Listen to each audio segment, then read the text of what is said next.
sparkly friends. I have a friend back there. I don't know what she's going to get up to. She's a bit nuts. Maybe she'll behave. And she's cute. Anyways, I'm here today. I wanted to talk about shopping and gift giving. Because let's be honest, at the holiday time, sometimes it seems like shopping for the perfect gift and gift giving takes over and we forget the whole spirit of Christmas. And I think that gift giving can tie in to your sparkle style and that spirit of just love and joy and gathering over the holiday season. It does not have to be about giving the most expensive, most sought after gift.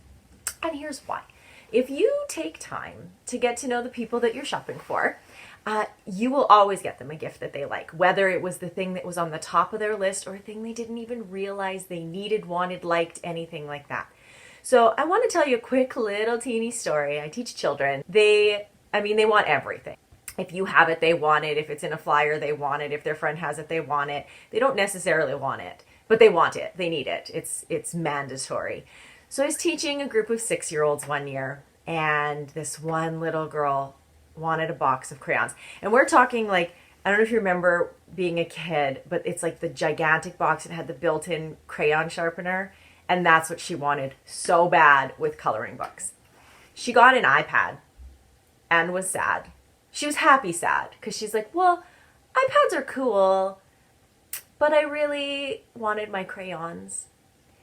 So her parents could have spent $15 on crayons and $5 at the dollar store on coloring books, and this kid would have been set for Christmas. She was happy with her iPad, but she still really was sad that she didn't get her crayons. So it's not always the top, most expensive, whatever's on every website. Get this for your kids, get this for your girlfriend, get this for your husband. You need to know who you're shopping for. So it can be stressful to think about the people that you're shopping for, and it can be stressful to think of, I want to find the perfect gift. Shopping alone can be crazy. We just finished Black Friday and I didn't leave the house because I just couldn't. But I went shopping the weekend, like following couple days. I took my mom and I went shopping. So I was helping her with some of her Christmas shopping. And I found the perfect gift for my sister. This is where the stress hits. Not even kidding. I was holding this gift and I was thinking, Jamie, that's my sister, you're going to love it. And then a lady walked past me in the store and grabbed it out of my hands. It was my mom. She wanted to give it to my sister. So you know what, I'll let her have that one. But that whole idea of finding a gift someone's going to love and getting it to them, the shopping process, it can be overwhelming. It makes your mind want to explode. So a few things that I do to try to not lose it, and of course every time I talk about stuff, to try to not pay full price for things, I start thinking early. I shop year round for the people I have to buy for. I know who I'm shopping for. I don't have a huge list, but I also don't have a small list. And so I look year round. I take time to talk to my family and friends, and I try to pay attention if there's things that they say they need or want, or if they mention, oh, I just got a brand new bed. And they're really excited about their new bed, a nice new set of bed sheets, right? They probably won't ask for that, but like, why wouldn't you buy your mom some nice new bed sheets? And she'll probably love them. P.S. I did that a long time ago for my mom when she got a new bed, so that one's off the table this year. So you kind of have to think and be aware. So my cat gives presents. Why not? But we were out visiting Nathan's mom, and she lives out of the city. And we went into one of the stores there, and I found the perfect gift to give to my mom from the cat.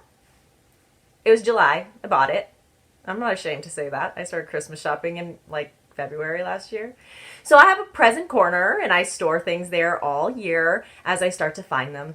I also like to take time to shop with the people I have to shop for. It's a really cool way to start to see what they like. So maybe it's you go into a clothing store and they often pick up a certain style of shirt. You get to know their taste, right? They touch a certain fabric and go, ooh, this would be itchy on my skin. I don't want this. Don't buy them that shirt, right? You get an idea of what their fashion sense is. Or you go into, a Bath and Body store or a candle store or anything like that, and they smell something and go, oh, I love this smell. Or they smell one and go, ooh, right? There's that smell where you're like, I don't want this one. You get to know what scents they like. So you kind of make a mental note of that, and then you can start to kind of piece it together depending on when you want to start your Christmas shopping. Now, for me to stay stress-free, I Christmas shop all year. I'm not even going to deny it. Like, it's fine. I Christmas shop all year. Pretty much, I finish Christmas and Boxing Day hits and we go and check out the sales. And that's when I start thinking about next year. Like Nathan always jokes. I said in July to him, can I start planning Christmas? And he said, like for next year? Because I know you already planned this year. And he wasn't wrong. He's not wrong. I plan Christmas way in advance. But I do. I start shopping. I keep my eyes open year round. And then I can get things on sale. I'm not thinking about what is on everyone's list. I'm thinking about what would be a gift that this person would like. Not am I giving the best gift. That makes gift giving personal to me, and I'm not receiving the gift. That's so silly, right? I want the gift giving to be about the other person. So I often stop and think, will this person like it? What will they look like when they stop and open this present at Christmas time? What will they feel, right? It's not about what I feel. I want my own presents. That's a little selfish. But the reality is when I'm gift giving, it's about the other person. When I'm receiving, it's about me. So I start to think about that year round. I look for things on sale and I look for just those little finishing touches. So I don't think we need to think so hard. It sounds kind of contradictory because I'm saying find what the person likes, know their smells, know the clothes they like, get to know people. That can sometimes be hard. Getting to know people can actually be hard. But I think one of the things that we do we focus like really hard at Christmas time is what's on the list, right? We see all these blogs and like, I get it. I'm doing a vlog here. I write too. Like I'm trying to tell people my thoughts and ideas and I get that. But there's these blog posts that say the perfect gift for her. What if your her doesn't match that person, right? And they're taking this idea that every her in the world is going to like those gifts, but it's not true. We start to get married to the idea of these lists. What is the perfect gift? The perfect gift, my friends, is very simple. It's one that comes from the heart, from one loving person to another person that they care about, that they want to recognize at Christmas time. That's all it is. It's not an iPad. It's not a trip. It's not flowers. It's not a plant. It's not an ornament. It is anything that comes from your heart that you give to someone you care about at Christmas. Think about that. If you have a child, I don't have my own children, but I teach a lot of little dancers. Some of the best gifts I get from them are the pictures they drew me on a like scribbly torn up piece of paper, and they gave it to me because they wanted to draw me a picture. Came from their heart to someone that they wanted to recognize. That's your perfect gift. It doesn't always have to cost $1 million. It shouldn't cost $1 million, but it should cost a lot of love. So if you're choosing to give gifts to people, they should come with love. They should come with heart. They should come with thought, but they don't have to come with a big price tag. They don't have to come with the top 10 most sought after title on it. They just have to be something that you care about, that you know they'll care about. When you do them up, we'll talk about this in another blog, but there's always ways to do up your gifts when you're doing gift giving to make it, oh, look, I have a Santa mug. Totally forgot about that. Well, I didn't forget I had a mug. I forgot it was Santa. But it's those tiny little things that you can do to make your gift look extra special. Maybe a fancy bow. My mom, God, if I could get her on camera, she won't. She doesn't even watch my stuff, but she won't go on camera. But she makes the most gorgeous bows. I should take a picture after Christmas. I'll post it on my social media. She makes these gorgeous bows. She could seriously give me like a cup of sand and wrap it up with one of those bows. And I'd just be so excited because it was one of her bows. So you can do little things or other things like little additional toppers, right? So maybe on the outside of your gift, so you wrap up your main gift, and on the outside you attach a little chocolate bar or a candy cane so that you can make the presentation of your gift giving even nicer. Receive with the heart too. I don't want to forget receiving when we talk about gift giving, but be gracious human as you receive. If you were hoping for that iPad and it just wasn't feasible, understand that. Accept the mittens. I wrote a blog once about how it's not always about the most expensive gift. Sometimes you have to, if you have children, sometimes you have to get them not what's expensive, but what they need. If your child needs new mittens, they need new mittens. And that's a reality, right? We need to stay warm and we need to have the proper outerwear, boots, mittens, jackets, scarves. Maybe they need equipment for sporting activities for hockey or gymnastics, and those are things that they really need. So an iPad doesn't necessarily make, I keep like ragging on iPads, sorry, Apple kind of. I'm an Android user, so whatever.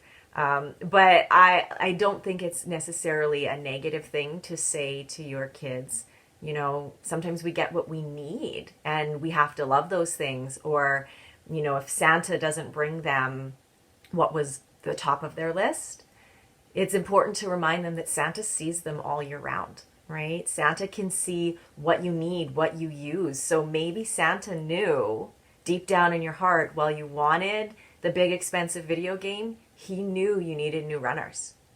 And that keeps the magic alive, right? So as you're doing your shopping, if you are done, I still have to shop for my sister, mom.